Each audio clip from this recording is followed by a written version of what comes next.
that was a lot more complicated than I thought it was going to be. All right.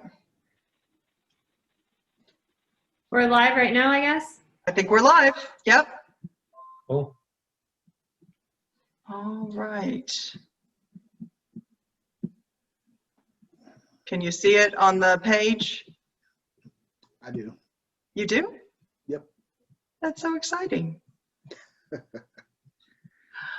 I'm just going to be the nerdy person talking about how cool it is that we actually got this to work. I love it. Okay.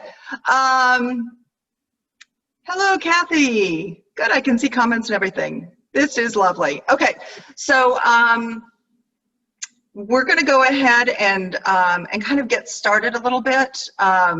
We've got some people that we're adding into the Zoom call, and hopefully folks start coming in onto Facebook to watch this. So so we're really happy to have folks joining us tonight to hear more about the air that we're breathing and what we can do about it, and what the people that we've elected to represent us can do about it. I'm Janet Rao. I am the president of Stop Sterigenics Georgia. With me tonight, I have Tony Adams, who's my vice president, who posts a ton of stuff and is the best letter writer in the entire Western world. I also have Senator Jen Jordan with us, and Representative Erick Allen.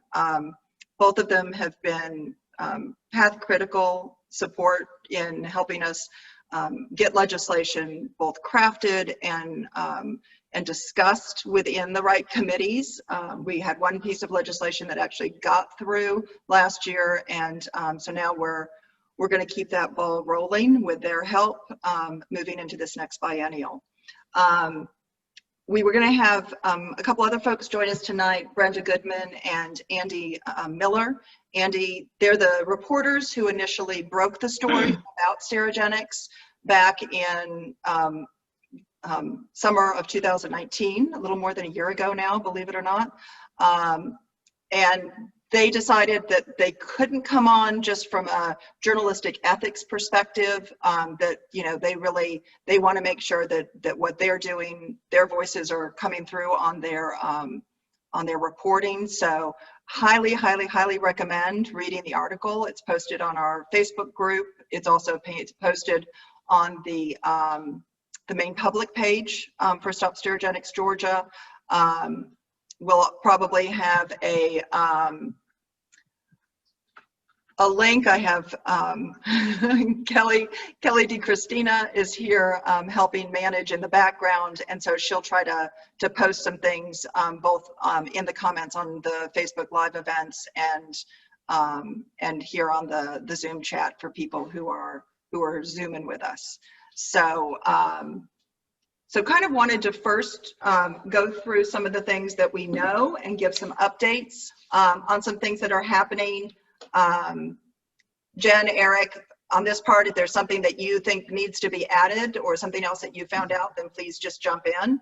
But Tony, would you give the court case update, if you would, please? So first of all, I want to just say thanks to everyone that's joined us. I know this has been a long year for all of us, and we had hoped that it was going to, you know, be a lot quicker than it's been. But I will tell you all that we have made some progress in bringing ethylene oxide to the forefront of legislators, both locally and nationally. And a lot of that has to do with you guys writing letters and phone calls. With that being said, I know you guys have a lot of questions tonight, and we wanted to offer that forum to you. And we will do that at the end. Once we give you an update and a recap, we will answer as many questions as we can tonight. I will tell you that I am in fairly regular contact with Cobb County, just to try to stay on top of what's going on with the court case. As of today, there has not been a date assigned for the case due to COVID, and that is a date assigned for the motion to dismiss that Cobb County filed with the federal courts on the grounds that this case, or initially the lawsuit was filed in the wrong court. And so that's kind of where we are right now. I don't know if Jen or Eric have anything to add to that, that they may be privy to that I've not covered. But as of today, it's kind of status quo with the court system. Yeah, no, I think COVID has really limited the ability to kind of move things forward quickly. And unfortunately, because there's also the consent order in place, there really isn't a lot of pressure one way or the other to kind of move things. So, you know, it's kind of really, like you said, it's the status quo is the status quo at this point, which of course, you know, ultimately helps Sterigenics at the end of the day. Right. I will say this, and Eric, you can speak to this. You know, a lot of the times we see posts on our Facebook page of frustration of shut them down, just go shut them down. We want to shut them down, but we can't just, we can't go over there without going through the judicial system and adhering to the laws of the county and the state by shutting them down. I will tell you that we are doing everything that we can, looking at every angle that we can to do that. Because once we get the information that we need, then you have a much better chance of getting them shut down permanently. And so, Eric, if you'd like to speak to that for just a minute, because that is a common response I hear. Well, just go shut them down. Yeah, well, I think the issue with that is it's going to take more than, you know, just the rhetoric of shut them down. As you said, there are a couple of avenues. The courts is one, which is, you know, where it is now. The problem is that the Georgia code is so loose with emitters of ethylene oxide that they're not violating technically any law or any condition of their permit. And that's why the work that we've been doing in the legislature is to really strengthen the requirements around the regulation of ethylene oxide so that then we can put more pressure on them if they don't follow those guidelines. So that's one piece of it. The other piece is really, you know, we were able, the collective we as a unit, you know, in Cobb County, through the Board of Commissioners, were able to deny them their certificate of occupancy for a significant amount of time. It wasn't until there was undue pressure placed from the White House all the way to the governor's office and down that the chairman, under his executive or emergency order, was able to grant them a temporary certificate of occupancy to begin operating. So the second path is really to have a commission that has the fortitude and the spine to stand up to them and say, look, we're going to shut you down until the community feels that you've done what you need to do to be safe. So it's not just the court proceedings. I think there's also the legislative process that we could go down, but also a board of commissioners, you know, a newly constituted board could have the authority and the ability to stand up and say, we're gonna close you down for a while until we feel more comfortable. So there's And with the, let me jump in with the certificate of occupancy thing. That is probably one of the strongest legal challenges. It seems kind of odd because people are like, well, they're admitting ETO, wouldn't that be it? But because of what's going on with the EPA and the EPD, that really isn't. So this certificate of occupancy kind of road or path that Cobb County started down is really strong at the end of the day. So that's one thing that, you know, we kind of have that quiver that we're kind of holding back. Yeah. On some of the Facebook comments, so as people are asking questions that have to do with what we're currently talking about, I'm going to try to keep an eye on it. That's why I keep looking over in this direction. But you know, there's a couple people who are really questioning that how is it that they're not breaking the law when they're emitting more than the EPA says is safe? Could either of you speak to that really, that how does the law in Georgia work versus an EPA standard? I know, right? So I'll start and then Eric can clean up for me. So the problem is that ETO originally was not considered as dangerous as it is. Over about a decade of study, they figured out, they being the scientists at the EPA, basically figured out that it was much more carcinogenic than they first thought. And so they put it into a different, they kind of pushed it up in terms of how bad it is.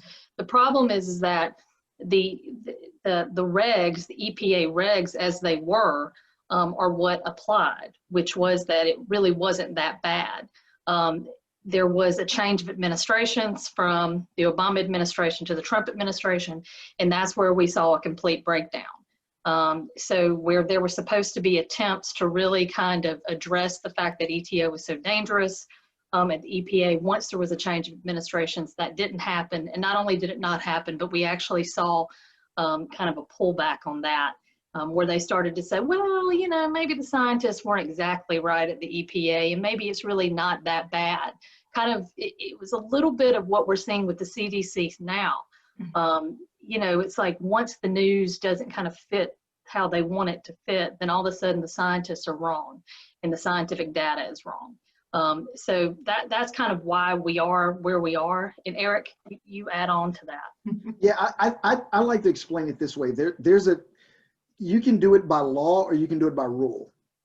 And law is slow. Law always lags science, data. I mean, that, especially in Georgia, where we only meet for 40 days out of the first quarter of the year. So getting law is really slow. Rule is where this has more applicability. Because like Jen said, when you have a FDA or an EPD that trusts science and believes science, believe data, through administrative rule, they could do whatever they wanted to do to clamp down on this. But the problem is when you have a federal administration and a state administration who refuse to look at the data and respond through a rewriting of the rules process, then you have the issue where law may be the only thing. And to be quite honest, even once the law is passed, it's still up to the administrative agency to determine the rule of how that law be applied. So it really is one of those situations where we really need support from an administration at the state and federal level that understand the errors or the urgency that we have as a community and do the right things to make sure that the law and the rule apply, to put the screws on companies like this so that they do the things they need to do. Right now, they know there's no repercussion. They operate, you know, quite frankly, knowing that as long as Brian Kemp is governor, they're not going to be shut down. As long as Mike Boyce is chair, they're not going to be shut down. And as long as EPD has the mandate from the FDA and from the governor's office, they're not going to create rules that make it more, you know, less advantageous for them to operate. Yeah, and I think we've got some documents that Tony and I are going to share. Some other scenarios, not Sterigenics, but some of the other facilities around the state and kind of how they're being treated. We kind of constantly say that, you know, there's always something new to be mad about. Like every day there's something new to be mad about. We go in and look at things and find new information, and it's so frustrating. So we really do need that legislation to catch up to the science, so that we've got regulation at every level. And that's how you control places like Sterigenics.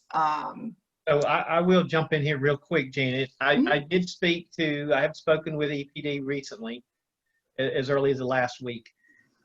So the NADA report that started this whole thing, that was based on modeling from self-reported emissions, said that there were elevated risk for cancer in the Smyrna and the Covington area.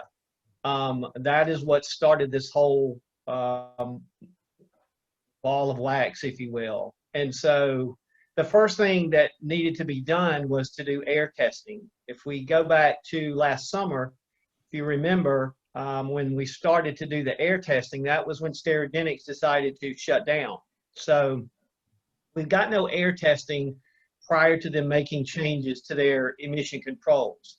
But what we were able to get was, while they were shut down, we were able to establish, and this is based on information that I've gotten from EPD, a good baseline of ambient background levels while the plant was shut down.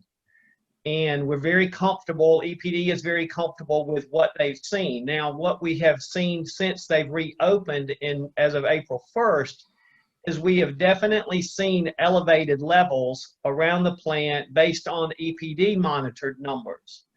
How elevated is a real topic of discussion, but I will tell you that they have they have agreed to do 6 more months of testing to try to establish a true baseline as to how much Sterigenics is contributing to what we're seeing now. We personally believe that the numbers, speak for themselves, but that's kind of where we are. And then that brings us to the next topic, which is the study that the Air Oversight Committee from Smyrna, Cobb, and Atlanta paid for by a third-party company, GHD. And Janet, I'll let you speak to that. Okay, so so we found out we've been following that really closely and trying to understand what the Air task force really was doing, what this committee was if they had any power of any kind. And really at this point, we've sent multiple levels of communication and just not getting them to do more than just like accept the report, right? For those of you who saw the video of the report being presented, GHD presented the data in a very biased way, in our opinion. They used the TCEQ number as their baseline. TCEQ is the Texas Commission on Environmental Quality. And their number is much higher than the EPA number based on the IRIS risk. And I know we use a lot of acronyms, so I'll try to explain them as we go along, but if I miss one, then throw it up in the chat and I'll try to loop back around to it. But the EPA did an IRIS study. It was an 18-year study.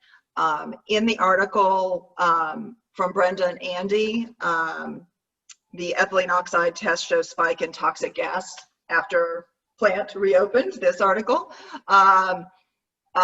They also spoke with the same scientist that Tony and I had a conversation with.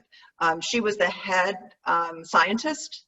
She was the project manager for the IRIS project for its last 5 years. It went on for 18 years. This was not a casual look at ethylene oxide toxicity. This was an in-depth, long-term study of this chemical that really did dig deeply into how bad is this? What are safe levels?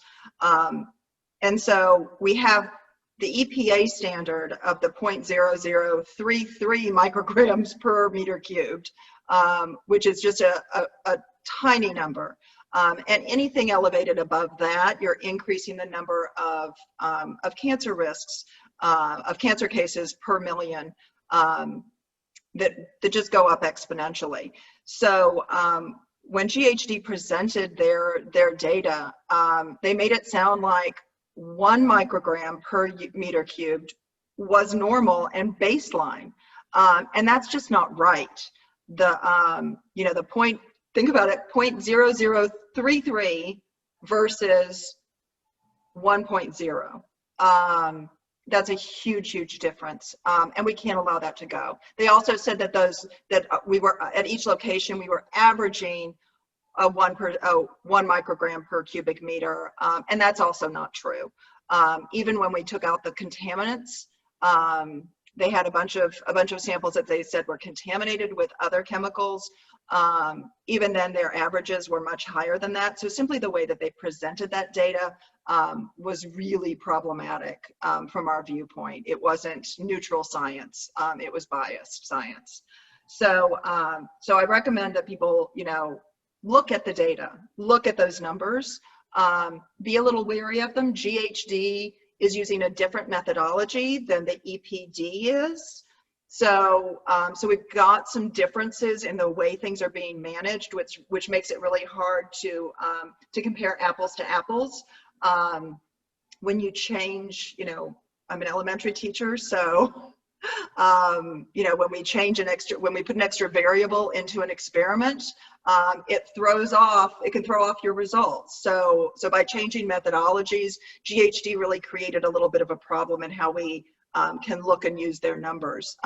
But their numbers are kind of the smallest grouping of numbers, and EPD has been doing this ongoing every 6-day testing. We have over almost 1,000 tests now, Tony, isn't that what the science team had said? Combination of EPD and GHD test, Yeah. we have about 1,000 samples, which is So a very robust. Yeah, so we've got a really good, robust sampling, and the numbers with Sterigenics back open again have shown at least a doubling, and in some case, much more, factors of 10. GHD numbers were Mhm. you know, Yeah. sometimes 900 times higher. Yeah. So that's of concern for us as well. Exactly. So, so that's kind of some of the challenges around looking at these numbers. They are definitely high. We are looking at these background, what everybody keeps calling background numbers. GHD also kind of bought into oh, well, it's a seasonal change. That the reason that there was an increase was seasonal. Testing in September versus testing in July in Georgia, there's nothing seasonal there. It's just hot. They said it was because of increased traffic. We all know that September of 2019, that the traffic in July of 2020 significantly different. According to Brenda and Andy's article, the Georgia DOT said that traffic was down 20% over those 2 time periods. So it's not a traffic impact. We keep hearing people from the industry trying to point fingers in different directions and give us excuses, and every one of them we can shoot right back down. So just know that we're continuing to look at everything that they say, and making sure that we can help you kind of sort through what's true and what's not true. I have a question in the chat about how long is the temporary certificate of occupancy issued for that they're operating under. That is for the length of the emergency, if I'm stating that correctly. And Eric, please correct me if I'm wrong, but it's really for the duration of the emergency. And Mike Boyce, the chairman, has the ability to reverse that and shut them down because it was under his authority that they were reopened. Is that correct? Yeah, it's also a little trickier because of the consent agreement when it went to court. So it's gotten a lot of hair on it. It's going to be very confusing. Okay. If it weren't for the court case, I would argue that as soon as the emergency power expires for the chair, then that would expire that and would have to go back through the process. But because it's now not only filed in federal court, but also there's been a mutual consent agreement between Sterigenics and the county. It really is going to leave it up to now until the judge can hear the case. I mean, Jen, you can. No, that's exactly it. The original emergency order that allowed them to operate was limited in nature. It let them operate for a very limited purpose, and it had to deal with PPE because that purportedly was the issue in the first place. We can agree to disagree on that. But then the problem was Sterigenics took Cobb County to federal court. That litigation started, and then what the consent agreement does, it allows them to operate full bore. It's not even limited. It doesn't require it to be for PPE purposes until the end or the resolution of the lawsuit. So that's incredibly problematic. What do we think is a realistic timeline to resolution? Any magic 8-ball kind of moments? I know that's a really tough one. Like depends on so many different things. Yeah, I think COVID complicates everything, but go ahead, Tony. I'm with Jen. I mean, I feel like if this thing gets back into the courts, I feel like the county has a really good argument with this certificate of occupancy. It's just the crystal ball is, when are we going to, when are the judges going to start hearing cases again? And if this motion to dismiss gets thrown out, and can you speak to Jen if that does happen?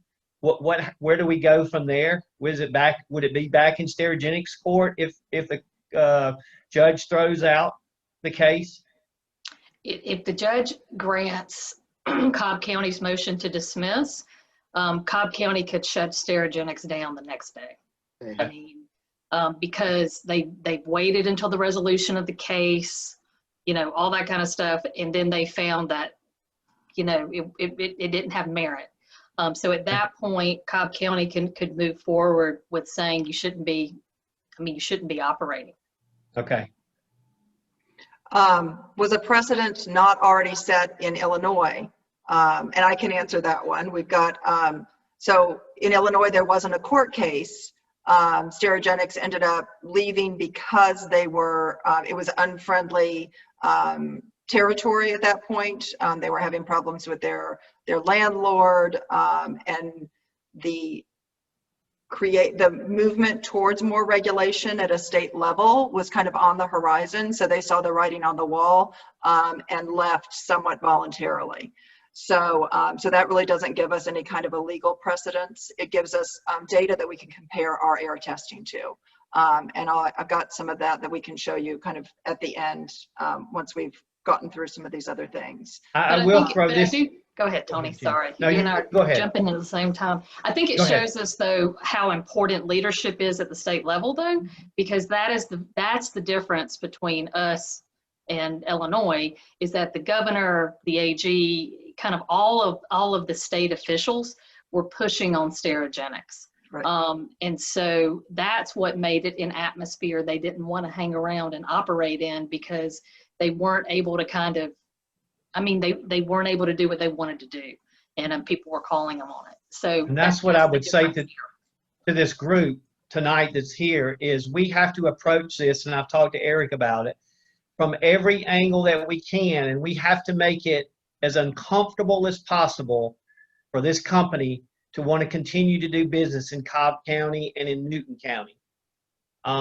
You know, whether it's through laws, whether it's through local, whether it's through, you know, constantly going on to the EPD's website and looking for stuff like I found this past week, and whatever it takes. We have to make it so uncomfortable for them that they just decide to pack up and leave. And that's not going to happen overnight, as we've seen. They've got a lot of money and they're very stubborn. But I'd like to say that that this group is a little more stubborn than they are. So I'm just going to encourage you guys to just keep fighting with us, and we'll get there. We're not going to get there as fast as we wanted to, but we're going to get there one day. I promise you that. Okay. A couple more things. We've got the EPD sat on the news of dangers without notifying or socializing the findings with Georgia citizens.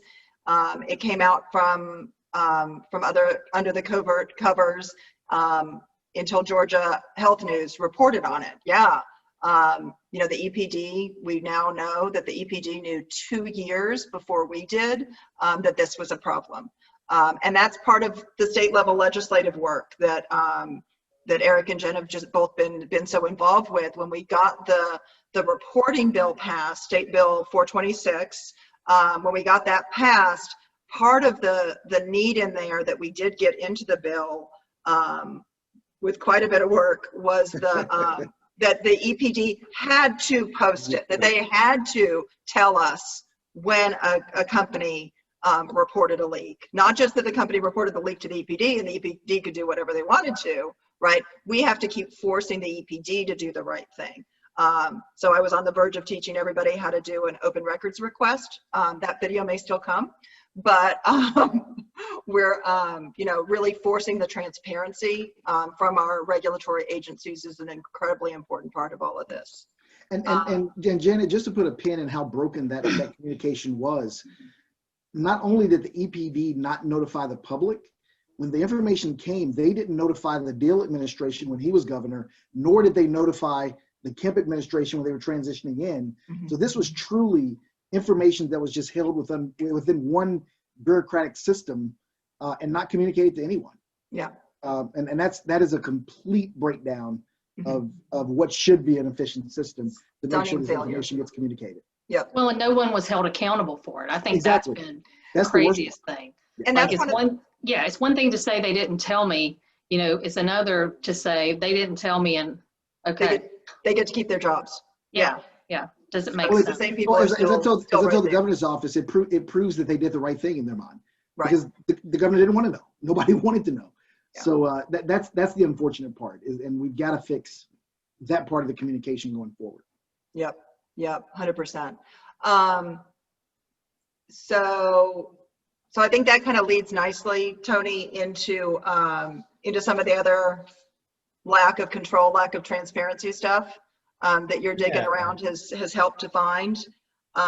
So there literally is a hole that you can fall into in EPD's website. And this past weekend I was on there. In fact, Sunday afternoon I was on there looking, and a lot of stuff is posted on there, and it is posted by date. Whoops, sorry.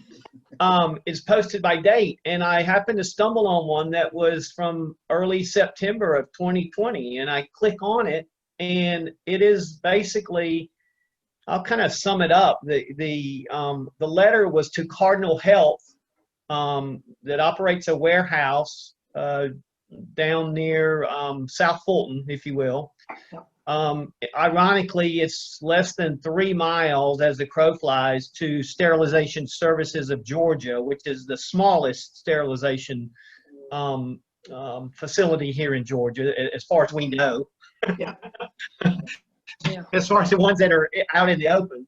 And it basically said that you contacted us to let us know that you have medical product that's been sterilized with ethylene oxide, and you did indoor air testing that showed levels higher than 2 tons per year, which is roughly over 4,000 pounds of ethylene oxide.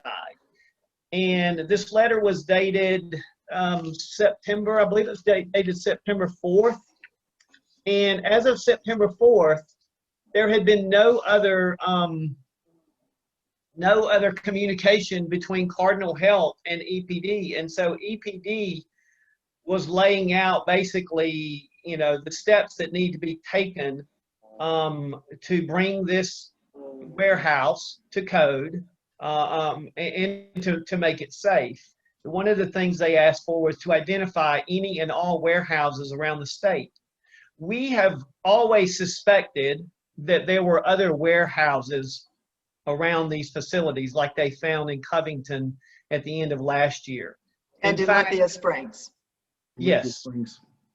In fact, we have found another transfer type warehouse down near 675 in Ellenwood that we have shared with EPD, and to our knowledge, nothing has been done about that. So our question is, how many of these warehouses, A, how many of these warehouses exist, and B, why is product that's supposed to be off-gas at the sterilization facility leaving the facility with enough off-gas, with enough ethylene oxide to make people sick?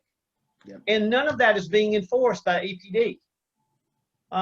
We also, Janet uncovered another facility up in Cartersville that was given a permit.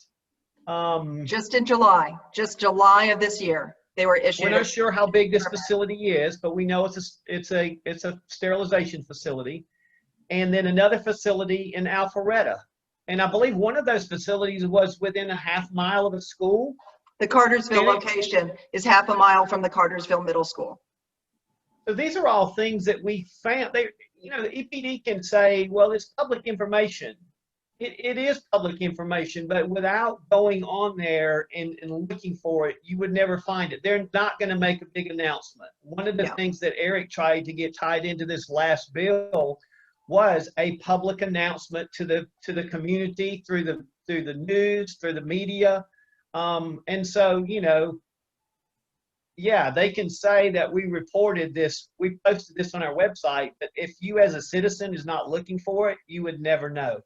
Yeah, the Cartersville facility, it's not a sterilization facility, it's a manufacturing facility, but it uses 84,000 pounds. It's permitted to use 84,000 pounds of ethylene oxide a year. So that's over 40 tons of ethylene oxide. And this is, so this is going on while we're raising this kind of a stink. Tony, could you also share the information about what happened to the Sterilization Services of Georgia The sterilizer that's down on Boat Rock Road and Fulton Industrial. What happened to them when they didn't do the right thing? So so at the end of last year, to just try to kind of sum it up, EPD had asked them to reinstall or to install some emission control systems down there. They missed their deadline by December 31st. I'm not sure what the timeline is between January and March, but they missed. They may have made that extended timeline. But as I was combing through EPD's website, I found a letter to them that's a consent order that basically says, we tested your equipment on this date back in May. EPD says that you have to control 99% of the emissions. All of these companies, I can just close my eyes and see the number. All of these companies say they capture 99.99%. This particular company, Sterilization Services of Georgia, in their testing, captured 97.85, so well below the 99% capture that even EPD says. So that's a violation. And in the letter, it goes on to say, that there would be a fine of not to exceed $25,000 per day. At the end of the letter, it said basically that you owe us $27,500. That's just a slap on the wrist, in my opinion.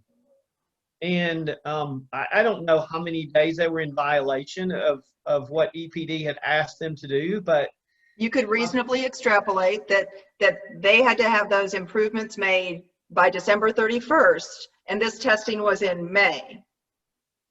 And if the EPD isn't willing to use the fines to get these companies to do the right thing, they're never going to push any company to do the right thing. So they're not trying to protect us, they're trying to protect the businesses. And it's just not what their job is. It's not their mandate. So it's, number 425 thing of what made us angry this week. Well, I would like to share with all of the candidates that are running for election in November, including the two that are here tonight. It's possible to be business friendly in the state of Georgia and not kill your residents.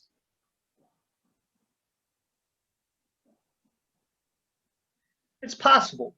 It's possible. I think the two candidates with us tonight agree with that wholeheartedly.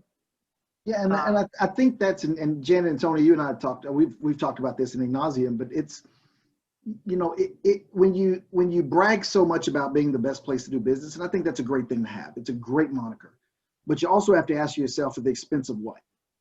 And I think if you look at the amount of businesses that have left the area surrounding Sterigenics, I would say we have sacrificed far more jobs and goodwill to corporate citizens who want to be a good member of this community, because we're allowing one company with 40 employees to dominate a conversation about environmental safety, community safety, air quality, all of these things. And it just begs yourself to say why.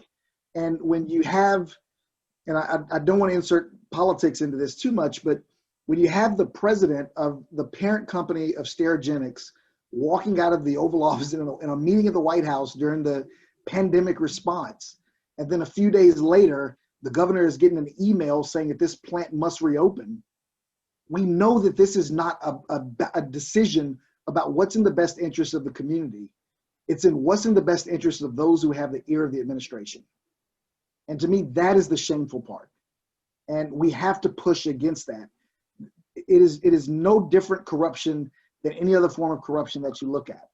And that's the only thing that can be explaining why we have not taken, as a state, a more aggressive stance on this, on not only just this company, but the entire industry in Georgia. We did tell the Air Oversight Committee to cite numbers from Texas. Texas is not a state that we want to model our environmental laws after. They're one of the top 5 or 6 most polluted states in the country. And things blow up there. We don't want to you know. But you know, and I'll stop after this, but I've said to you guys before, this, to me, it's not about the numbers. This is about what's right for our community. If this were an adult bookstore in that same corner, people would be up in arms and the county would have shut this thing down in no time. This is a conscious decision to allow this to occur. And we've got to be honest about that and channel that outrage to do what we need to do to get it done. Let's also understand that being good for business is being good for people. I mean, the Absolutely. types of businesses that we want in our state, that we want to come to our state and stay in our state are the ones that care about their workers, that care about the environment, that want safe schools, you know, all the stuff that all of us want. So this whole idea that it's some kind of choice we have to make between business and between people, that's just a false choice. But it is a matter of us kind of looking at it differently and saying, you know, we've got to take everybody into consideration when we're making laws or regulations. And really, at the end of the day, the number one thing is making sure that we protect people. So if a business can't operate without hurting people, then it shouldn't be able to operate. That's just, that should just kind of be a baseline thing. And none of their leaders are members of our community. This is an operation that is run from out of state. Right. And that also is very frustrating in some regard. So. So kind of want to go ahead and try to move to some of those next steps pieces. You know, what can people do? I think that's, you know, whenever we give news, we always end up with, well, what do I do? What do I do? What do I do? And yeah, we all want to do something. You know, I can say the first and most obvious one is ask the people, the candidates that you're that are running to represent you in your area, what they would do about this situation. How are they going to use their office to better protect you? And then use that to inform your vote. We have, you know, also some upcoming legislation. I know, Eric, that you and Jen have both been working on. So I wanted to know if you wanted to give an update kind of on what kind of legislation you would try to put out there, and what are the pieces. I know it's some of the bills that you'd put in before, and maybe we can talk about the ATSDR piece as well. So. Yeah, so real quick on the legislative side, I mean, so there were 3 pieces of legislation I introduced last year. The one that passed through, which ended up being SB 426, was probably one of the more palatable ones. We knew that would be the one that would probably get through in the first year. And to have it was a big feat to have it done within a year, to have that passed. The second one was much more aggressive. It's basically broken down into 3 parts. It would require 24/7 stack monitoring.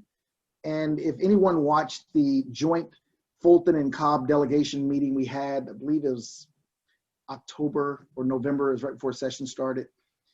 We had a representative from Sterigenics come in, and he basically admitted to me that they did have the technology and the ability to do that. And, you know, my exact words were, would you be willing to do that? And he said, I'd be happy to. And I said, well, happiness is not what we're looking for. Are you willing to do it? And he said he'd do what the EPD told him to do. So this bill would have forced EPD to make him happy and allow that 24/7 stack monitoring, that we can know exactly what's coming out. The other piece of it would require off-gassing, which we talked about earlier, to have restrictions on off-gassing in their facility, because one of the biggest shell games that we see is they will brag about the zero emissions facility, but the majority of the off-gassing happens in these other warehouses that aren't part of this facility. So this would require a minimum time of off-gassing in the facility, and they would also require the company itself to come up with an air ambient testing plan that would then be accountable to this air quality committee that the county and the city have already set up. So it gives a little bit more teeth, because right now we've got the air quality committee doing this reporting, but that data is not accountable. It doesn't really mean anything. It's just to inform. So there's no standards in which to say, here's what we commit to, and now we test it and the data proves what they've committed to. So that was more of a comprehensive bill, and I plan on reintroducing that one. Early filing is November 15th. I'm hoping to have it at the Capitol on the 16th. So we can start working on that one. And then the last is a study committee to really do a deep study of, to Tony's point earlier, not only what are the impacts of what's going on now, with the sterilization companies that we know about, but where are the areas that we don't know about? What are the companies that we don't know, the ones that are not permitted? Right now, EPD only requires companies that use a certain amount of ethylene oxide to go through the permitting process.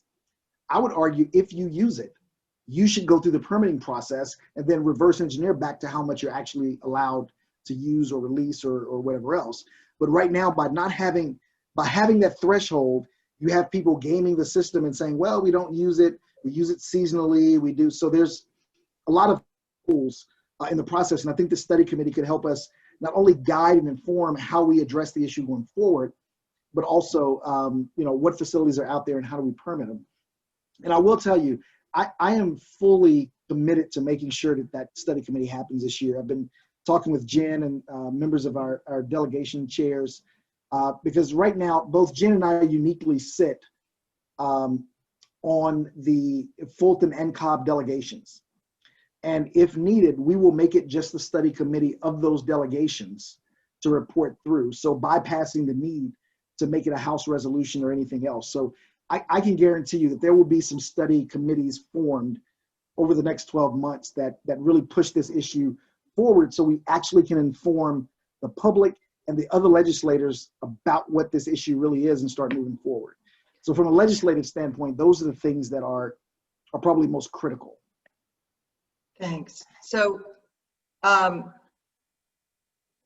there is a comment on the Facebook chat that I just want to give you a minute to respond to, Eric. It's from Taryn Bowman, and it's a long message, but I'm going to go ahead and just kind of cut to the actual question of it. She said that you had nothing to do with the legislation, that you weren't a sponsor or a co-sponsor, and so that you and she says she knows how to solve it and has a solid plan. Can you explain how that legislation moved through, or Jen, do you want to explain how that legislation? Why don't I take that, because it was a Senate bill. Yep. So let's be clear. So Eric was leading on this in terms of legislation. Y'all know that. Y'all worked with them. He dropped the bill originally. What ended up happening was, out of all of the pieces of legislation, that was the most palatable to the administration, right? So what they did is they had, I think, Don Parsons in the House. Is that correct, Eric? Yep. Okay. And then in the Senate, they had Brian Strickland, who was one of the governor's floor leaders, basically drop a mirror bill, except taking out the transparency provision that was absolutely necessary to it. So it was Strickland's bill in the sense that he sponsored it. But at the end of the day, it really was Eric's advocacy and work behind the scenes and really pushing it to get that bill amended so that it could get through the Senate, because, we weren't going to be for it unless that was part of the deal. And then also make sure that it got over the threshold in the House. So, it just shows that Eric was able to actually work with the administration, work with the floor leaders, work with the Senate to be able to achieve a piece of legislation in one session that it's really kind of incredible. So, I want to give him some huge props for that. Well, and also I think we have to set it up the right way too, because Taryn is actually my opponent in this election and is using a public forum to campaign. And she has been more than happy to show up to any debate and has not chosen to. So, I just think we need to be clear on that. So I'm happy to talk to anybody about what we've done and the work on it, but I don't think it's worth spending much time talking about that comment. Okay. Yeah. Eric's name was not attached to that bill, but if it hadn't have been for Eric, we wouldn't have gotten it wouldn't have happened. Would not have. All right. So, so those were the bigger pieces. We wanted to kind of wrap up with a conversation around the ATSDR health study. Jen, you were the one who, back after the middle school meeting that we had, our town hall at Campbell Middle School. I got up and asked the question, why don't we have a health study? Why isn't the ATSDR involved? And you, the very next day, reached out to them and asked them to do a study. We've still been really fighting for that. I actually now have, so we found in all of our online searches that Tony and I do in the middle of the night sometimes, we now have a copy of the ATSDR manual for how they do this stuff. That's interesting. And so it's really, I would try to share it, but I think that the logistics of all of it are a little, I will post it up in the group and in a link to it in the comments. But section 1.2 of the ATSDR's manual, and the ATSDR is a part of the CDC that actually studies health impacts for toxic exposures. They do some other things too, but that's kind of the big piece, and that's what we want them to do. We want them to come into our area and do a robust health assessment so that we can really drill down on what has been the impact and what is the forward-looking impact.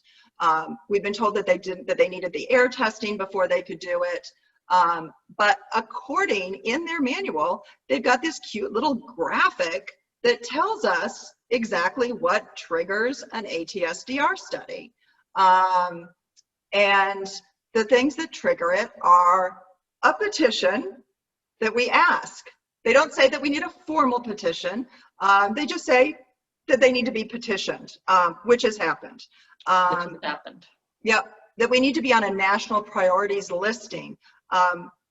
We're on the EPA's list of census tracts with elevated risk.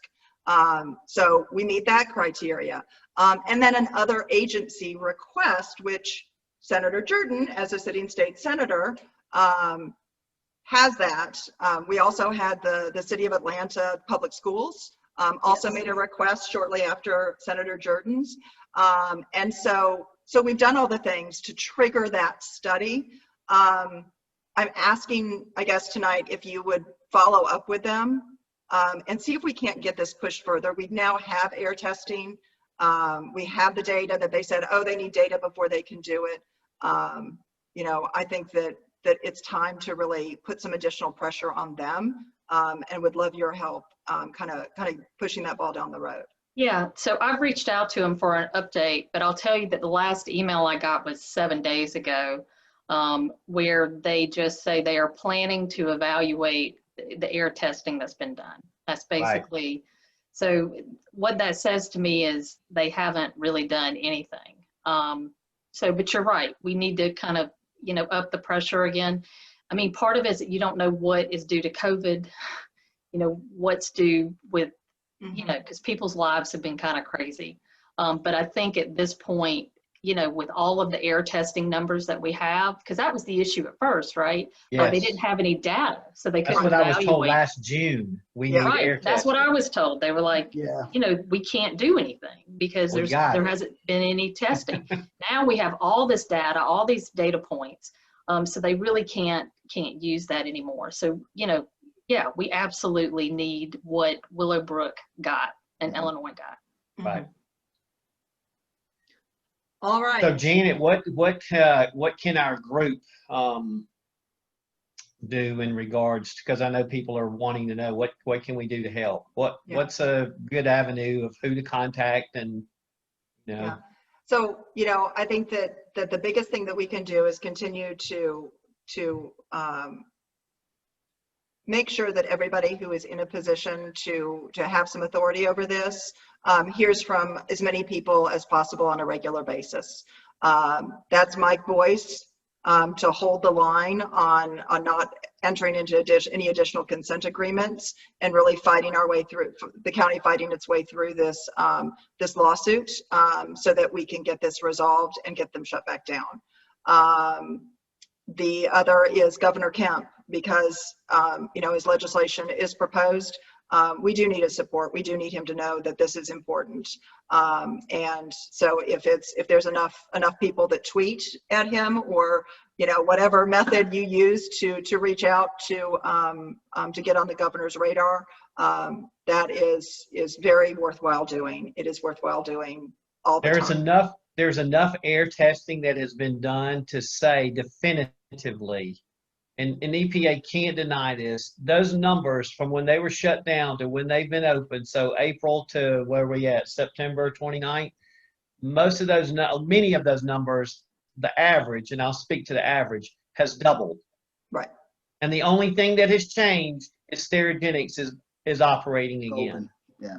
The same thing happened in Illinois, just it happened on the reverse. They had high numbers. They were able to get shut down. The numbers literally the day after dropped to nil. And the company continued to say, it's not us, it's not us. There's no explanation for it. Go ahead, Jen. So one thing I would say is anybody who's running, because really this should be a nonpartisan issue. Yeah. And I think for a lot of people involved in this group, it's a nonpartisan issue. I think for people who live in this community, it's a nonpartisan issue because it has to do with their health and the health of their families. Anybody that you are supporting or you want to support, ask them the question, ask them where they stand on this, and make sure that they're going to be able to push legislation or policy that's going to protect their community. Because if they're not, then you really kind of have to take a step back and see if they're the right person for the job, because we're absolutely going to need as many people as we can kind of standing together, because it's tough. I mean, this is a very well-funded industry, as y'all know and y'all have seen. Yeah. A couple more questions, I think, and maybe Kelly, if you see some questions that I lost in the scrolling of comments on the Facebook Live. Do we have an independent opinion as to how far away from the plant poses a risk? I see conflicting amounts. So Ms. Walker, yeah, we see the conflicting amounts too. The reality of it is the micrograms per cubic meter standard that the EPA established with that IRIS study is 0.0033. The entire state's above that level. So there's a risk for ethylene oxide throughout the state.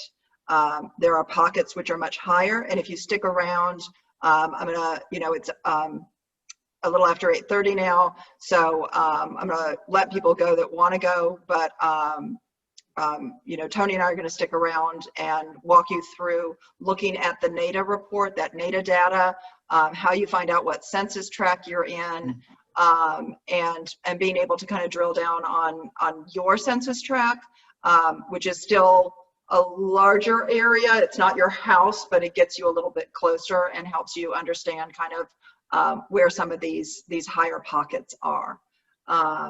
So stick around and we'll help you do that. Kelly, do you see anything else out there that I haven't answered? I have a question from somebody. They live on the Atlanta side, and who can people contact that live on the Atlanta side of Sterigenics? Right. Dustin Hillis has been kind of regularly involved in this.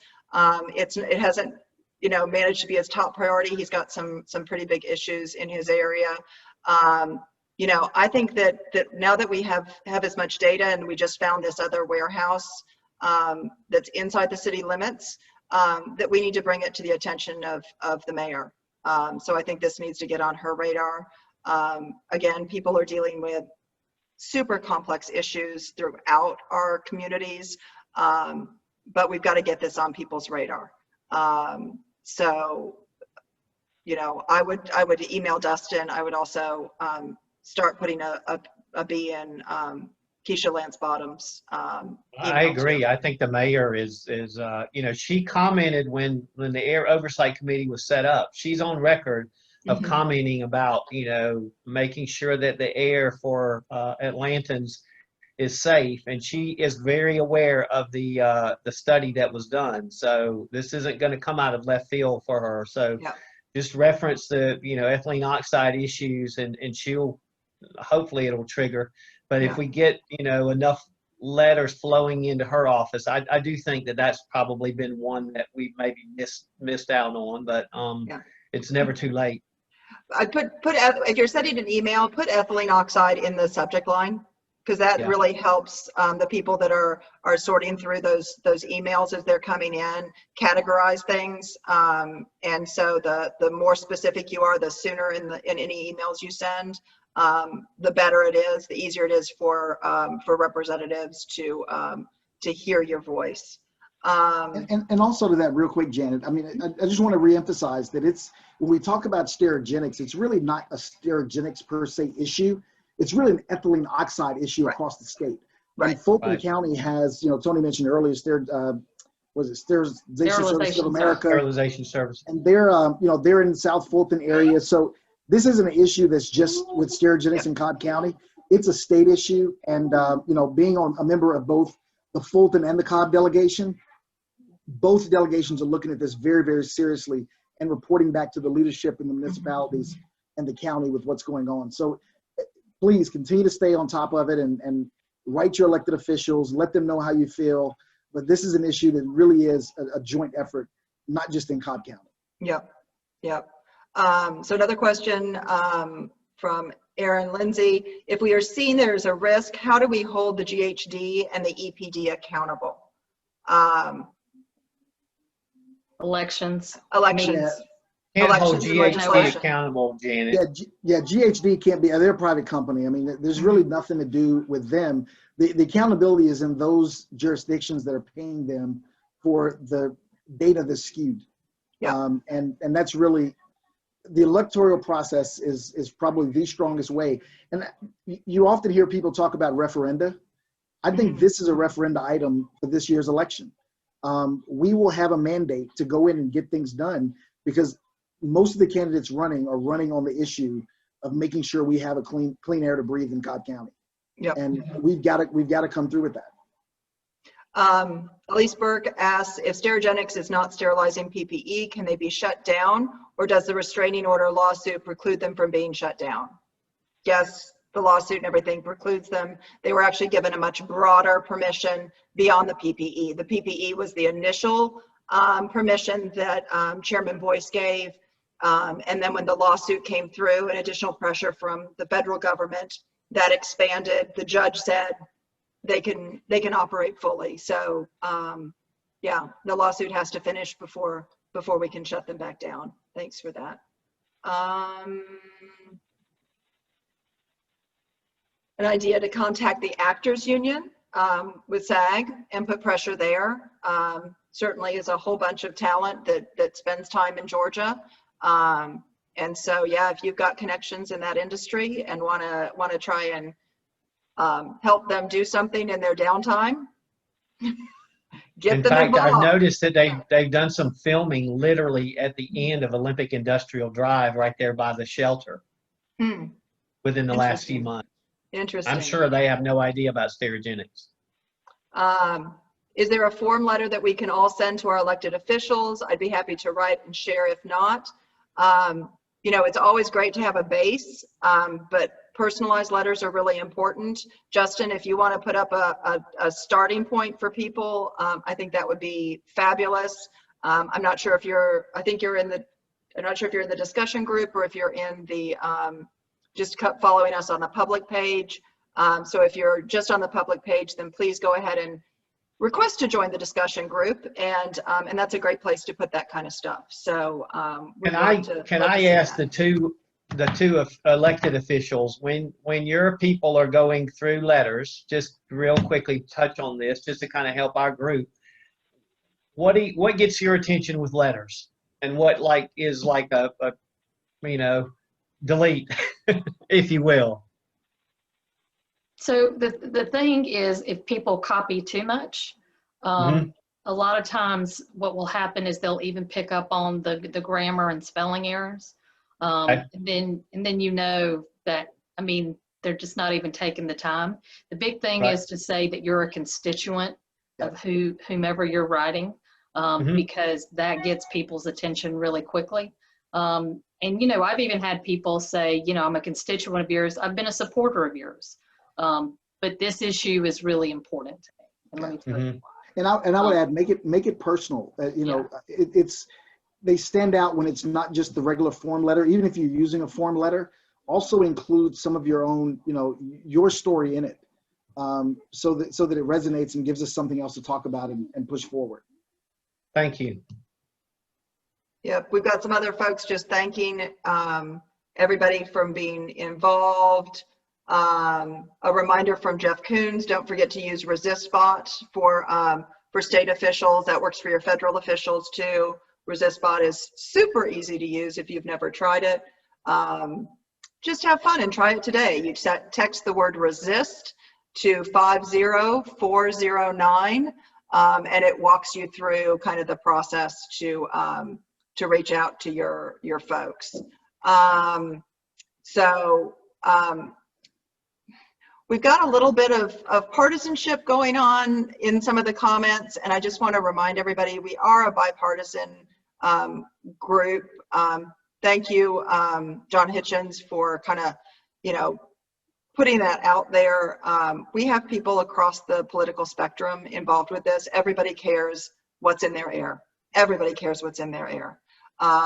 So when we're saying ask your elected officials, ask your candidates where they stand on it, we're not saying only ask one side or the other. We're saying ask all of them. Listen to what they say. Encourage them to engage with this effort in a substantive way. Encourage them to make a public statement on their pages, on their Facebook accounts, in Twitter. If people are willing to do that, we're willing to share it. So, you know, we want to amplify the voice, and we don't need to bicker with each other or bring up other issues that are not ethylene oxide related. There's been a little bit of that too, unfortunately. So please know that once I'm off of this, those comments are going to get deleted, because that's just not what we do. So I take my administrative delete button power pretty strongly, and so we're just not going to do that. So please, if you're involved in that right now, let's stop.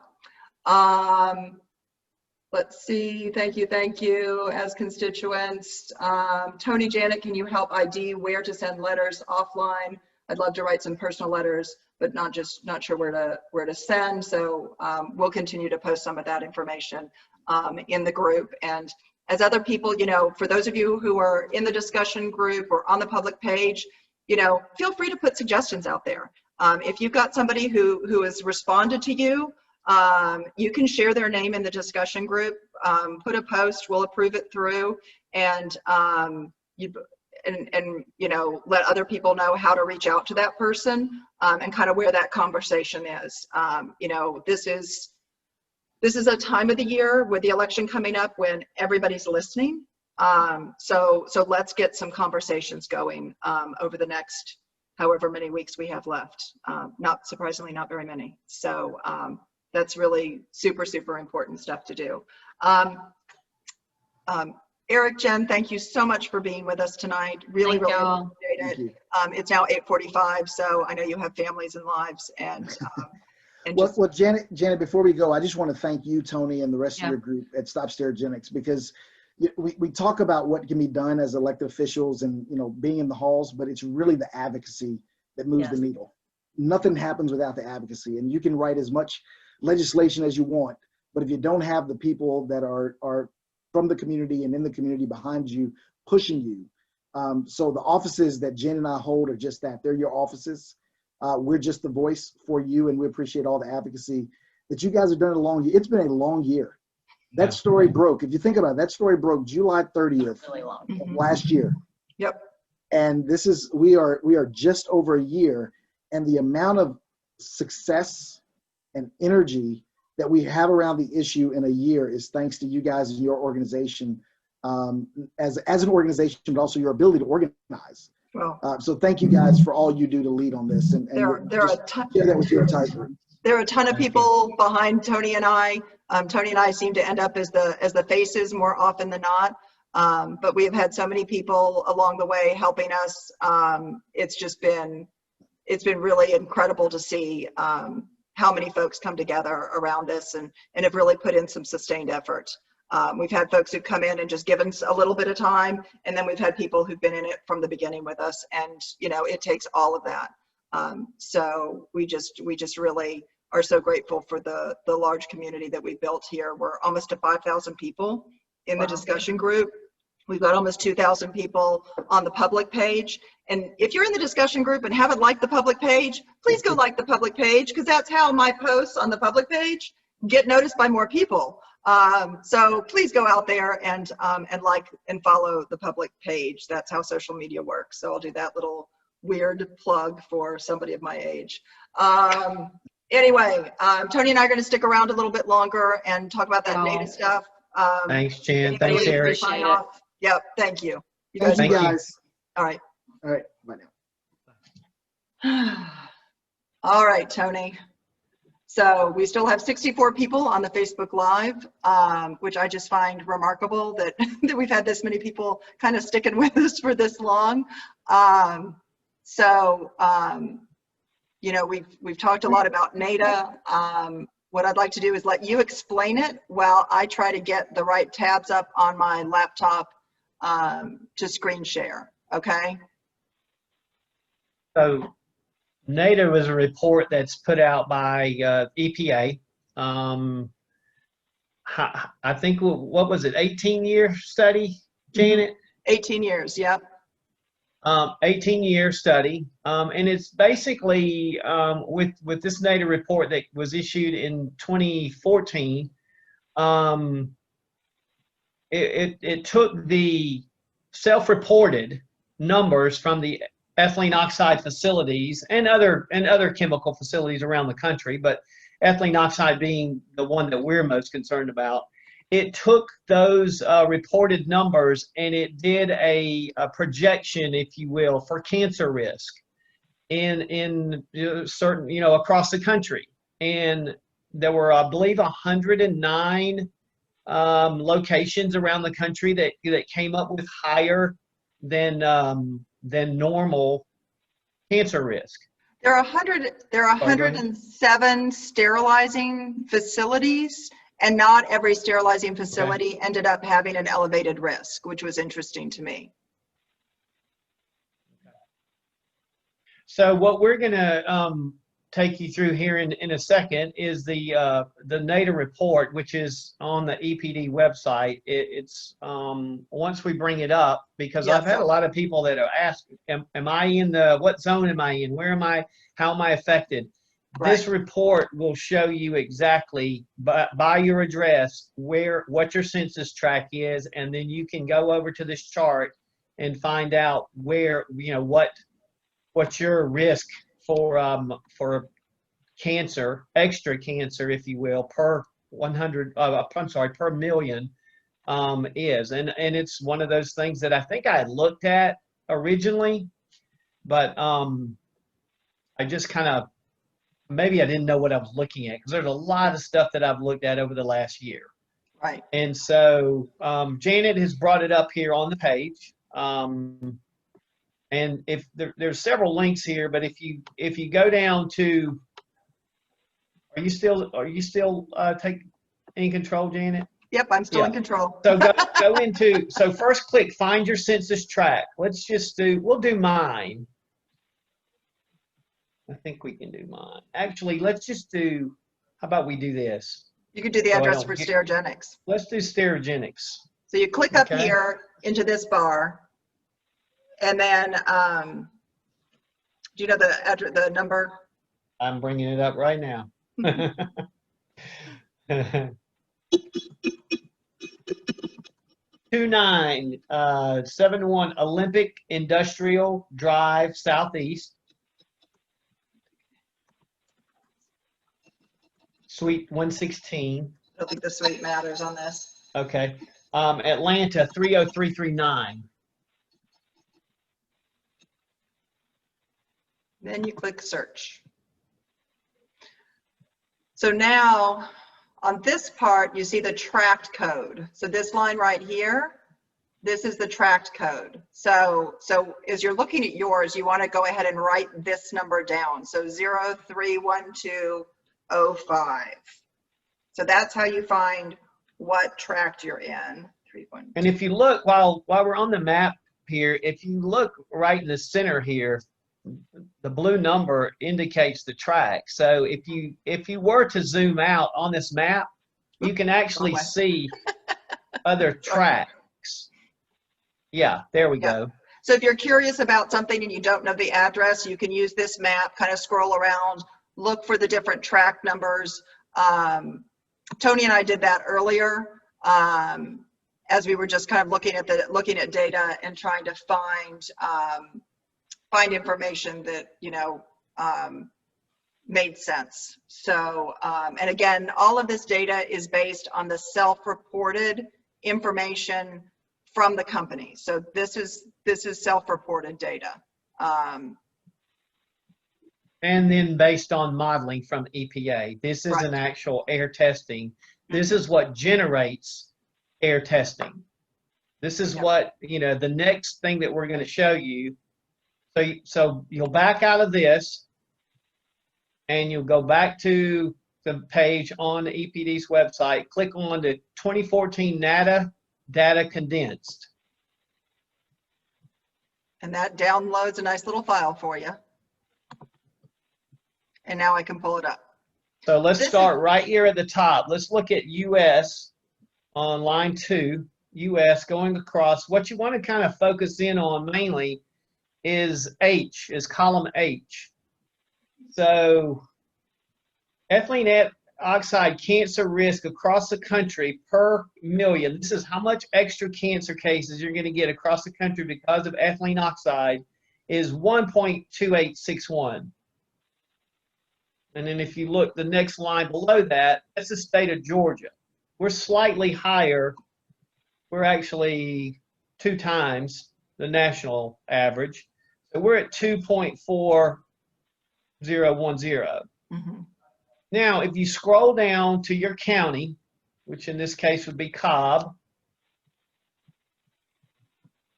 and then as you're scrolling, this third, fourth column here where you've got tract, those are the numbers that you're going to be looking for. So we're looking for 31205 under Cobb County. So right here, these last few digits. So 31205. Keeping going. 31205. So here it is right here, line number 518. Let's go over. So if we go over and we look at, we're at 42 extra cancer cases because of ethylene oxide in this area. and That's just around the Sterigenics plant. So if you just look around Cobb County, you can go the one right below it. There's a 13, there's a 10, there's 12, there's a 39. I'm not sure where that is, 31212. But you can zoom out on that map and see where that is. Mm-hmm. This is why these are reasons for concern here. And this is why we, once we got our hands on this, we requested that air testing be done. And then to help the people with Fulton County, so if we go ahead and scroll on down to Fulton County and look at some of their numbers, right? I just want to point some of this out because there were some surprisingly high numbers in Fulton, right? So these are all Fulton County numbers that are really high. There's a 20. A lot of double digits in Fulton County. And then if we look down, hang on. This one right here, so the 68, that's Log Cabin, guys. That's Woodland Brook and, the Lovett School, the Westminster School. No, wait, Janet, sorry. That is the Lovett School. That is not Log Cabin. That's not Log Cabin? Okay. Log Cabin is on Cobb County side. Oh, of it's the on the river. Cobb County side. Okay. So this is on the I Fulton mean, County side it's of that close line. enough. It's close enough. I just wanted to clear that Yeah, up. no, But perfect. yes, Sorry. this number right here is West Paces Ferry to the river. Yep. Yep. So these are super high numbers based on self-reported data, which we've found in just all the investigations that we've done to be, really kind of problematic. They weren't. This is data based on what was coming out of the stacks, not what was coming out as fugitive emissions. Back at a time when they were not capturing fugitive emissions at all. I think the company would argue that their numbers are better now, but these aren't based on all the emissions. They're based on the reported emissions. So I would argue that these numbers are probably still pretty darn relevant today as we're looking at what our exposure risks are. Some of the information back to the article that Brenda, and I'm going to stop sharing now, that Brenda and Andy Miller did on Georgia Health News again, this is your homework, read this article, that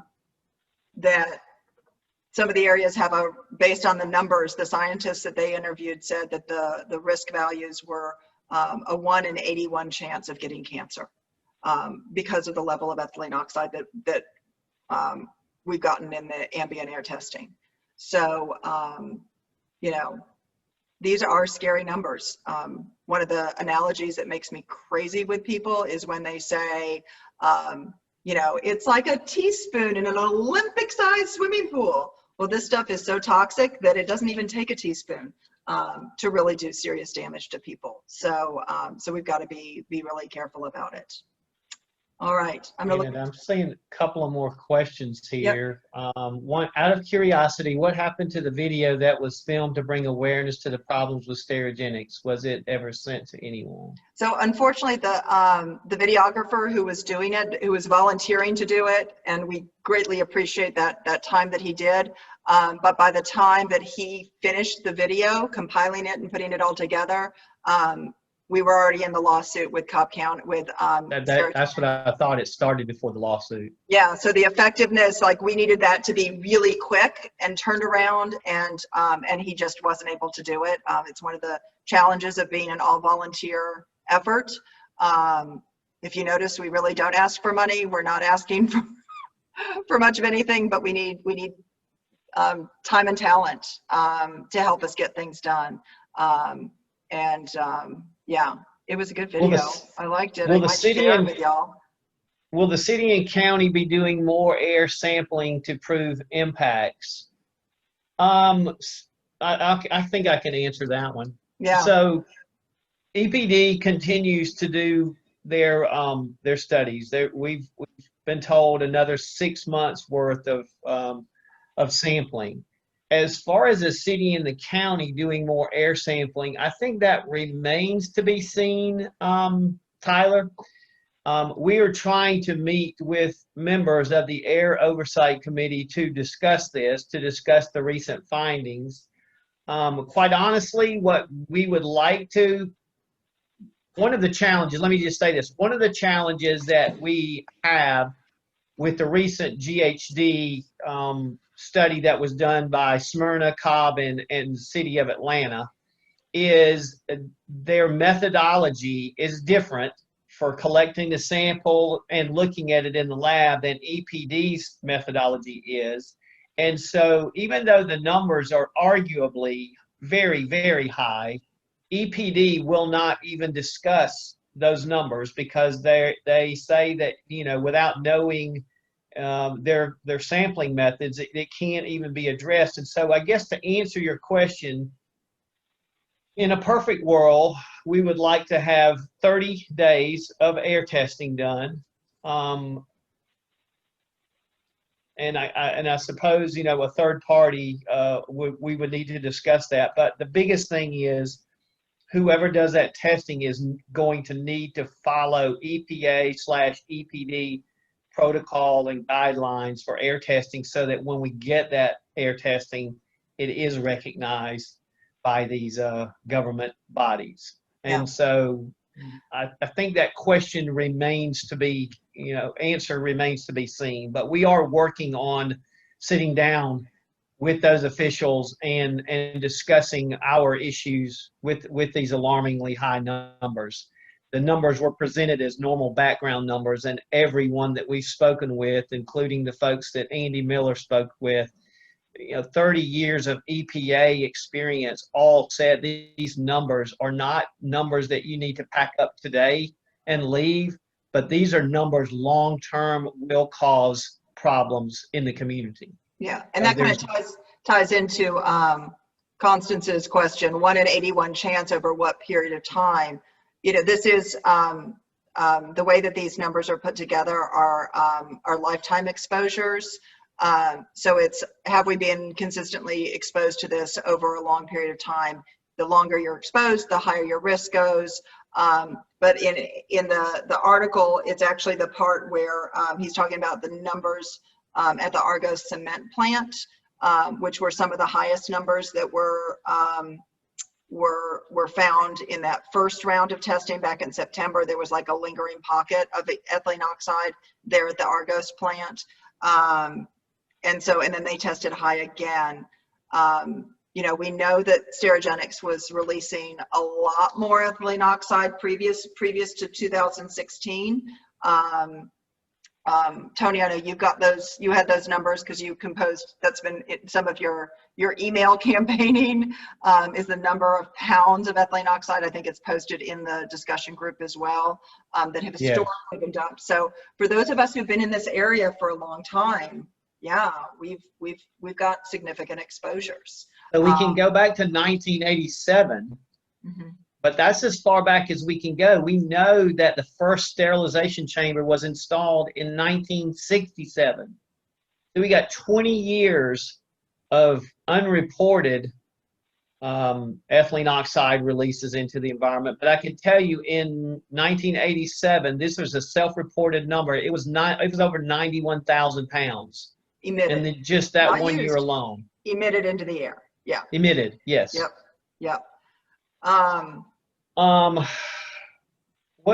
Let's see.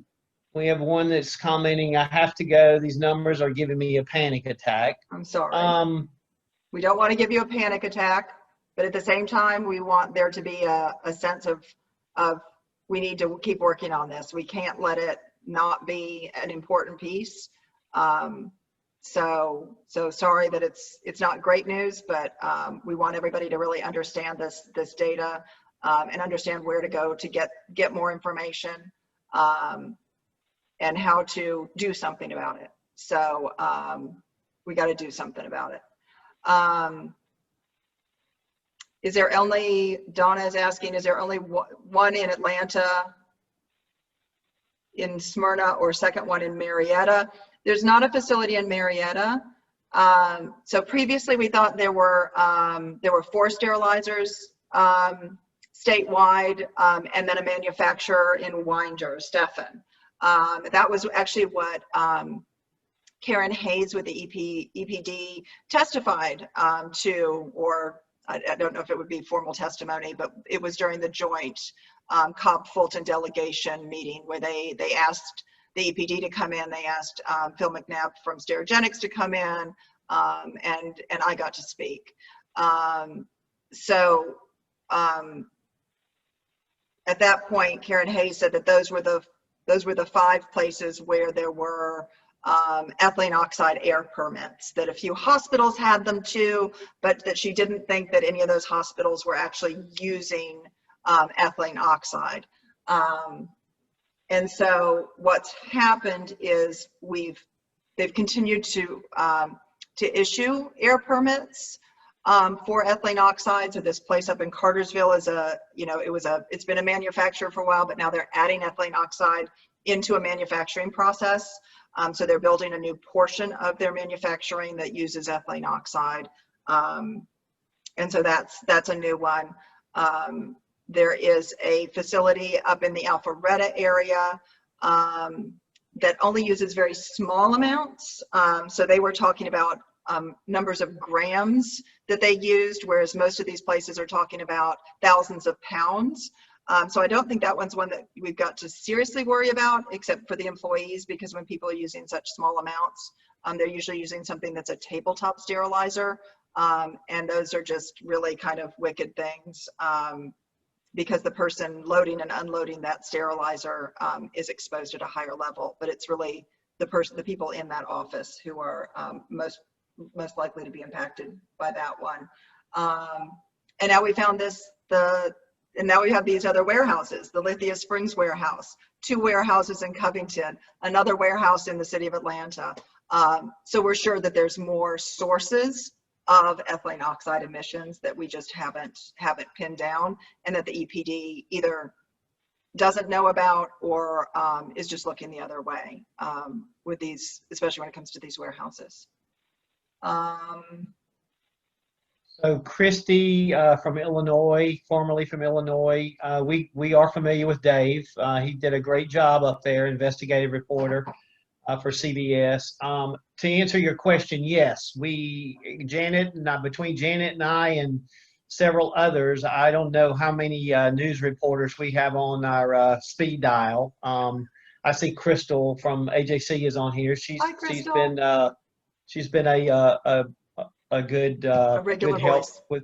with staying on top of that. The challenge sometimes with the media, and I've talked to reporters about it, is they have about 45 seconds to get a story in. So without doing, and I think Andy Parati over at can't remember who he works for now. Janet, help. Is it 11 Alive, I believe? Sorry, Andy. He did a 30 or a 30-minute or I think it was a 30-minute investigative report. Yeah, he has investigative broadcast that he does every, I believe, Sunday night, and did an interview. He's actually up for an Emmy, for daytime Emmy on that one. I'm not sure. I think those are all in now. I don't know if it won or not, but he was actually he's done a lot of good work. AJC's done a great job. Marietta Daily Journal has done some great work. I have to say, Andy Miller at Georgia Health News and Brenda Goodman at WebMD, breaking this first story, have done a tremendous amount. They have the luxury of not being, they would say luxury, but they have the luxury of not being under a timeline to get a story out on a Friday afternoon. And so what you'll find with their stories from start to finish, there's a lot of work that goes into their stories. But what you're pretty sure of is the things that you're reading have been checked and double checked. And in the case of the most recent story, 3 different people. In fact, Andy took our air testing results and sent them unsolicited by us. He did this by himself to a ethylene oxide specialist at the University of Massachusetts to double check our numbers to make sure. And sure enough, the professor came back with, what we thought. None of us are scientists here. We thought was alarming. And we got confirmation from that. We got confirmation from multiple respected people throughout the science community that we're not crazy, and there's something that's going on here that needs to be addressed. Yep. So Donna Morrison is asking how far from the plant is considered dangerous in miles. So one of the challenges and one of the important pieces about the study committee that Representative Allen was talking about is there's just a lot about ethylene oxide that is that's unknown, which boggles the mind when it's something that's been in use since the 1930s. So part of that is what's the half-life? How far does it travel? How does it interact with rain and just air humidity? Does that lessen it? Does that increase it? There hasn't been enough study of the ambient air for us to really be able to answer those kinds of questions. That's something that the EPA should be doing, but they're not there yet. So the Georgia Department of Natural Resources recently, so the EPA did give some grant money. They put out a grant opportunity, and the Georgia Department of Natural Resources, which is the overarching organization that the Georgia Environmental Protection Division is under, did get a grant for, I think, $570,000. And part of that is earmarked to additional air testing.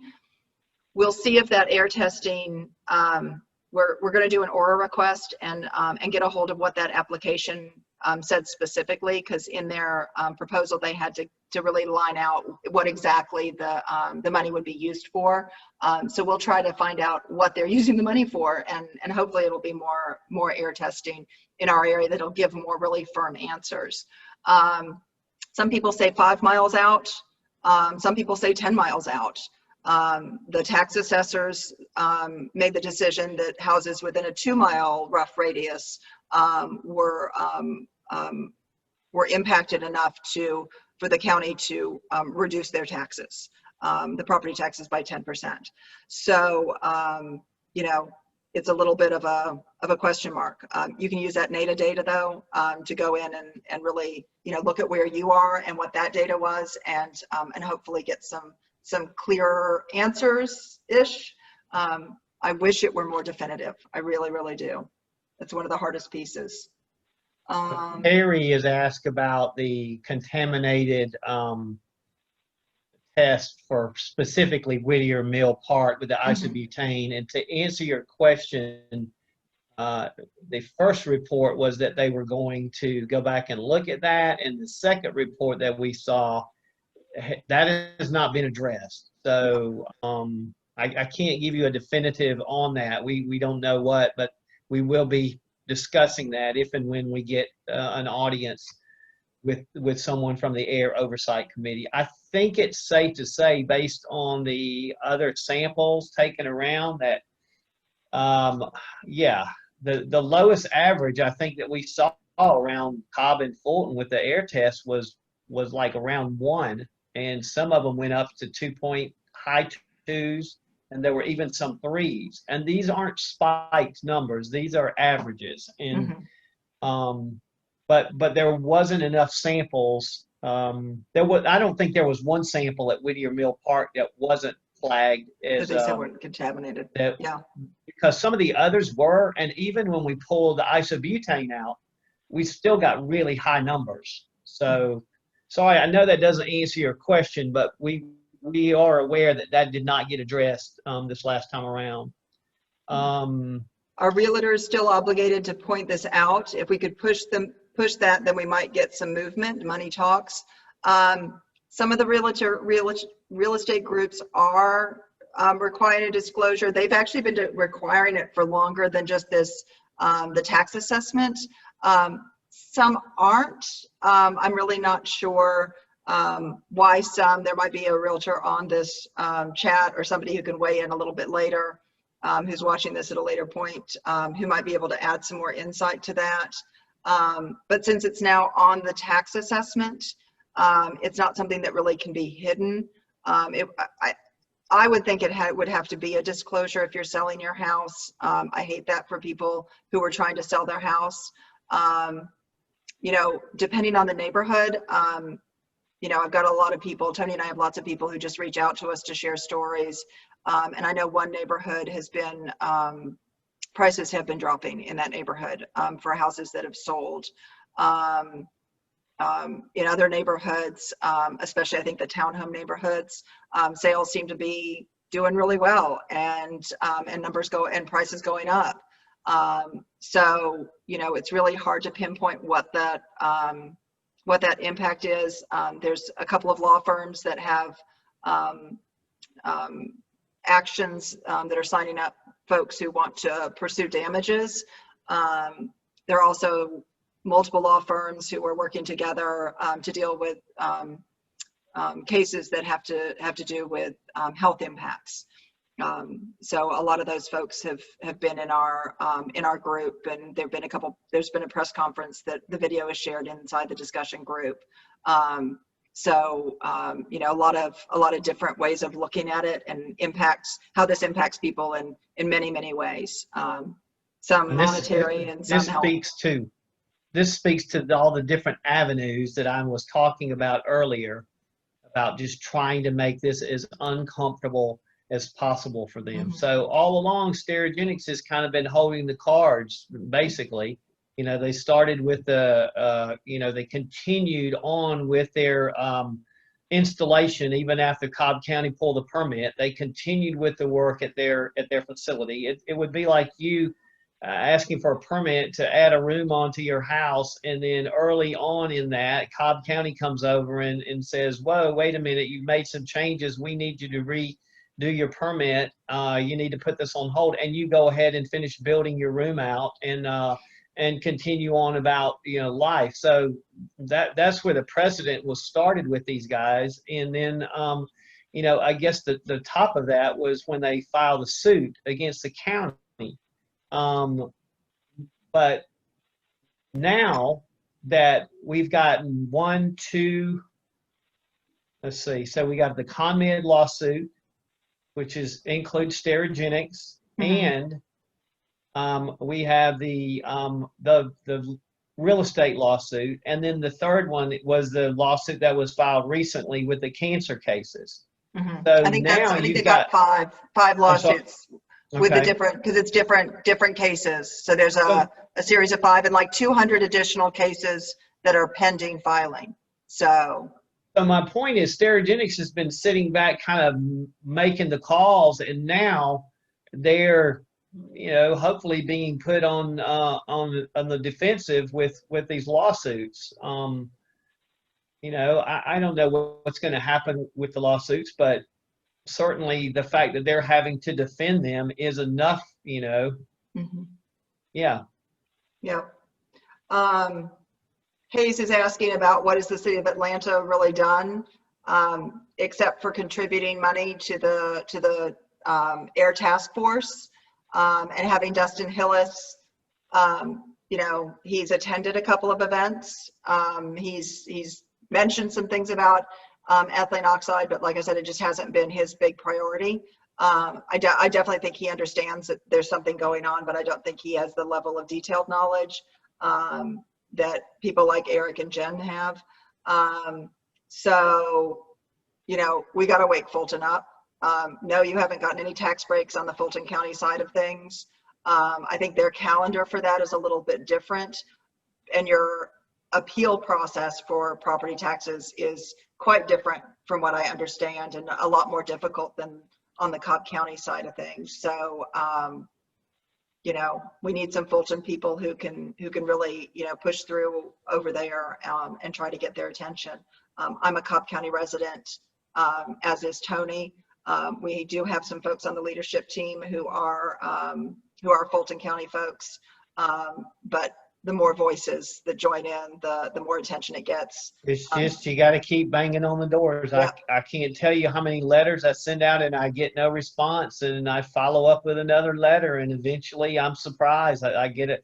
I open my inbox and somebody responds or somebody calls me. I'm like, okay, they got Yeah. tired of getting letters, and Yeah. very respectful letters. You know, just you have to kind of state your point without bashing too much. Just showing concern and but also just knocking on the door and letting folks know we're not going away, and letting Sterigenics of all people know we're not going away. We're not stopping. Yeah. We may get tired. We may give up on a weekend sometime and throw the towel in. That's why we've got, you know, folks behind us that pick it up and run when somebody else can't do it. And I would just encourage you all to, take breaks on this stuff, because it can consume you. Yeah. Amanda Crater says that Dustin's wife is actually a property tax attorney. I wonder what she has to say about it. It'd be interesting to know. Voices, letter, phone calls. I'm gonna say, I know you guys are talking about the city council in Atlanta, and I agree with you, but I'm gonna highly push for the mayor. Yeah. And just, And also- I know she's got a lot on her plate, but. And Fulton County. So there's part, so And these Fulton. places, Sterilization Yeah. Services of Georgia is in unincorporated Fulton, right? Just like Sterigenics sits in unincorporated Cobb County, right? They place in those areas that have the fewest layers of oversight. So being in unincorporated parts means you're only dealing with the county and the state, not a city, a county, and a state.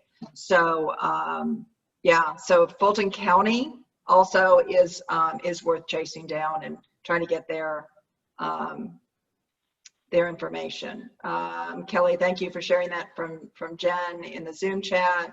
There are a few people here on the Zoom that aren't Facebookers, so so we've got some folks over on that side too that have kind of hung with us for a while. So we can do this. We did have somebody ask about fundraising for air testing, and we can talk about that briefly. That certainly is an option, but I think, you know, before we can go down that road, we have to figure out with the air, what is it going to take for EPD to accept these test results? Yeah.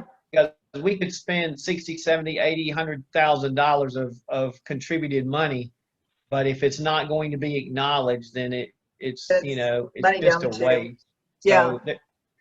So, and I don't think we realized that when Cobb, Smyrna, and Atlanta were signing up for that. Otherwise, I know we would have like pushed for that. Yeah. I mean, we do have a contact now that we can do testing. So if you really wanted to do air testing, get a canister in your yard. We've got contacts for that now. And it costs about $200 for one canister that would test the air for a 12-hour period. One sample. Yep. So if you wanted to do a single sample in your yard and felt like $200 was a reasonable amount to do that, then reach out to us. And if we've got enough people that decide they want to do something like that, then we can try to coordinate it and actually collect the data, but just know that it's not data that's really going to be actionable in any of the lawsuits, I don't think. And also know this, that one sample is yeah, it I don't want depends to on the say it's weather. useless. It depends on which way the wind's blowing. It's really, you need to do you really have to do it over a sampling. period of time. Yep. Yep. Anyways. All right. All right. I think Thank you guys. I can't believe we still have 37 people on the Facebook Live. That's just, yeah, remarkable. Well, we wanted to do this because I just felt like the last several meetings, community meetings that we'd had were controlled totally by the presenters, whether it was Cobb County or EPD or EPA, and no one was allowed to really speak. And I think it's important outside of Facebook to be able to voice, you know, your frustration and your opinion to people. And I thought this would be, Janet and I thought this would be a good opportunity to do that. I think it's been good, and we're certainly happy to consider doing this again now that Janet's got the technology down. So we got Zoom. We have Zoom Pro now. It's $14 a month. If anybody wants to contribute to that, that'd be great. But we can certainly do this again. We can use it to do some, you know, small groups. If a neighborhood wants to do a conversation with one of us, you know, there's just lots of ways that we can use this tool to really help keep the conversation going while we're all social distancing and yeah, all that. And hopefully Tony won't have artwork fall off his walls every time. Thank you guys. Thank you. Have a great night. Everybody Hang go in to there. bed. Keep It's fighting. 9:30. Yeah. All right. Take All care. right. Bye. Bye. Night.